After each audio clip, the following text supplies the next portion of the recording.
Delimitation report में जैसा Suchetgarh seat ख़त्म की गई है और उसका लगातार विरोध हो रहा है। हमारे साथ जो तरनजीत सिंह टोनी है, डीडीसी मेंबर है जहां के, हम उनसे टोनी साहब क्या कहना चाहते हैं इसमें? जो मैं समझता हूं कि ये सीधा सीधा आर्टिकल 14 की वायलेशन की है इन्होंने, कि हमारी सुचेतगढ़ कॉन्स्टिट्यूंसी को ख़त्म करके, जाटों की सीट को ख़त्म करके इन्होंने जम्मू साउथ बना दिया।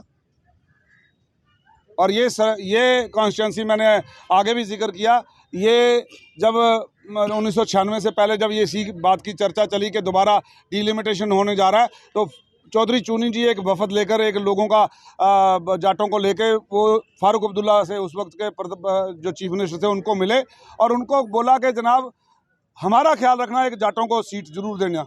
तो जब उन्होंने सुचेतगढ़ बनाई तो उन्होंने चौधरी साहब को फ़ोन किया, चौधरी साहब लीजिए, हमने आपके लिए एक स्टे बना दिया है और जाइए इलेक्शन लड़िए और जीत कर आना। ये थी बड़े दिल की बात, ये थी बड़े कद के लीडर की बात।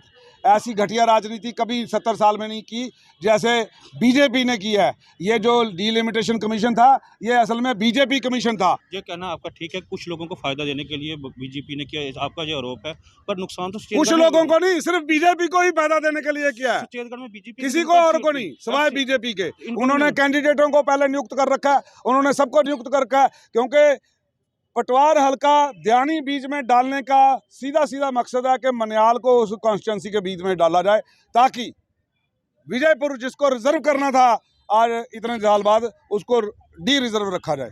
तो आप जो सुचेतगढ़ में क्या स्ट्रेटजी बना रहे हैं प्रोटेस्ट की? मैं समझता हूं कि सभी लोग प्रदर्शन कर रहे हैं और यहाँ से बीजेपी के जो छोटे कार्यकर्ता हैं उन्होंने अपना इस्तीफा दिया है, लेकिन इसमें मैं चाहूंगा कि जो बड़े कदावर नेता भी हैं यहाँ पे, जो भूतपूर्व मंत्री हैं, वो भी अपने पदों से इस्तीफा दे दें। लोग शाम चौधरी का इस्तीफा मांग रहे हैं, आपका भी मांग रहे हैं, आप क्या करोगे? मैं इंडिपेंडेंट कैंडिडेट हूँ, मेरा किसी पार्टी से कोई लेना देना ही नहीं है। मैं सरकार का जिस दिन मैं इंडिपेंडेंट हैसियत से इलेक्शन लड़ा हूँ, मेरा किसी पार्टी से है ही नहीं। हम पार्टी से इस्तीफा मांग रहे हैं। वो अगर कहीं जगह कोई कहीं और जगह नियुक्त हुआ तो उसको मैं जो कारपोरेटर हैं, वो कारपोरेटर से इस्तीफा थोड़ी दे रहे हैं, कारपोरेशन से इस्तीफा नहीं मांग रहे हम। चेयरमैन अपने चेयरमैनी से इस्तीफा नहीं दे रहे हैं, वो पार्टी से इस्तीफा दे रहे हैं। हम कह रहे हैं जिस पार्टी ने सबकी पीठ में छुरा घोंपा है, जाटों की, सिखों की, शेड्यूल कास्टों की, रामबन के पूरे डिस्ट्रिक्ट से वो जो लोग रोग रो रहे हैं शेड्यूल कास्ट, ऐसे ही और जगह जो माइनॉरिटीज या जो लोग रो रहे हैं, उनकी जो पीठ में छुरा घोंपा है, उसके एवज में सिर्फ बीजेपी जिम्मेदार है। तो पहले बीजेपी से इस्तीफा दे।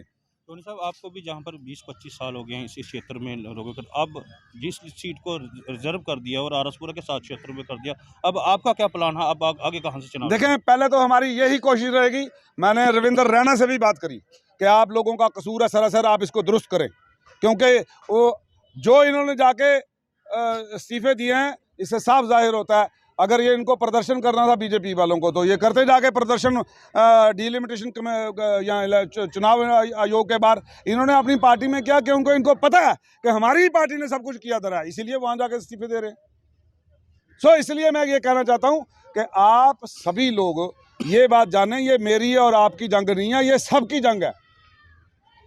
इसमें ये मत समझें कि ये किसी अकेले की जंग है। आज ये वो कहता है ना, बड़ा खूबसूरत एक शेर है कि आएंगे सभी के घर जद में, लगेगी आग तो आएंगे सभी के घर जद में, यहाँ कोई मेरा अकेले का मकान थोड़े है। तो इसलिए ये आप सभी लोग तैयार रहें और हम इसमें इंशाअल्लाह उस रब ने चाहा, वाहिगुरु ने चाहा, उस प्रभु राम ने चाहा, जिसको बीजेपी कहती है कि पेटेंट करो आगे रख लिया, राम जी सिर्फ हमारे हैं, राम जी सर्वव्यापी हैं और सर्व कल्याणी हैं, वो सबके हैं। तो ये जो लोग राम को बेचने से बाज नहीं आते, तो उनसे आप क्या तवक्को रखोगे इंसाफ की। लेकिन एक बात उनको चेताना चाहता हूँ, यहाँ रावण का अंत हुआ है, परमात्मा खुद आते, और यहाँ पे कंस का अंत हुआ है, परमात्मा खुद आए। यहाँ पे हर वो लोग, मुगलों का अंत हुआ, गुरु गोविंद सिंह जी ने स्वयं वो जंग लड़ी है। तो इसलिए भगवान अति का अंत करता है, आपका भी अंत निश्चित है और नज़दीक है। आपने जो सियासी कत्ल हमारा किया है, हम चुप नहीं बैठेंगे, हम गोलियां खाने के आदी हैं, मेरा हम जेलों सवाल में है- जाने के आदी मेरा- हैं, हमारी कौमों ने कुर्बानियां दी हैं। जाट भी जब बॉर्डर पे भी शहीद होते हैं और यहाँ भी शहीद होंगे, लेकिन अपनी आने वाली नस्लों के लिए अब जंग जरूर ये लड़ेंगे। सीट रिजर्व रहती, टोनी कहाँ से चुनाव लड़ेगा, मेरा जो सवाल है। मैं हर जगह से, मैं तकरीबन खास तौर पे रविंदर रैना के खिलाफ पर्चा भरूंगा।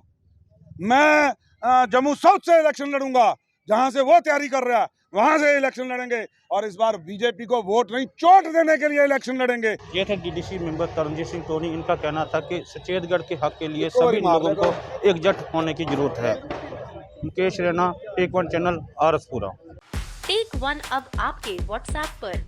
व्हाट्सएप करिए हाय 9728253663 पर।